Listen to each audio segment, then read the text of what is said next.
এতদিন ধরে এত মানুষ আন্দোলন করেছেন, এতদিন ধরে এত মানুষ রাস্তায় নেমেছেন, রাজপথে প্রতিবাদ হয়েছে। এবার এই প্রতিবাদে সামিল হচ্ছেন নির্যাতিতার পরিবার, নির্যাতিতার মা, নির্যাতিতার বাবা। তারা প্রতিবাদে সামিল হবে। আরজি করের প্রতিবাদে তাদের যোগ দেওয়ার কথা পরিবারের সদস্যদের।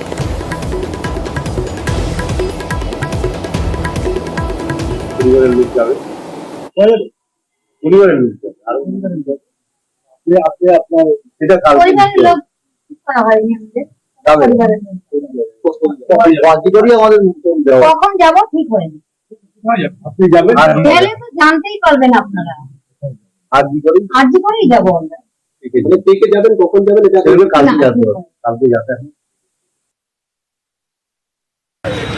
আজকে আমাদের রাত 9টায় যে অনুষ্ঠানটা, বিচার পেতে আলোর পথে রশনি সে ন্যায় তাক, এই অনুষ্ঠানটি আজকে সারা দেশে এবং সারা বাংলায় পালন হবে। রাত 9টায় সবাইকে অনুরোধ করছি আমরা, ঘরের লাইট বন্ধ করে রাস্তায় মোমবাতি নিয়ে এসুন এবং ক্যান্ডেল লাইট মার্চ করুন এবং মানববন্ধন করুন এবং দাবি তুলুন, যে ন্যায় বিচারের দাবি তুলুন। তাই এই অনুষ্ঠানটি আরজি কর মেডিকেল কলেজের বুকেও যে আমরা অনুষ্ঠিত করব, সেখানে রাত 8টার সময় যে আমাদের কলিগ যিনি মারা গেছেন তার ফ্যামিলি আমাদের এখানে এসে যুক্ত হবে।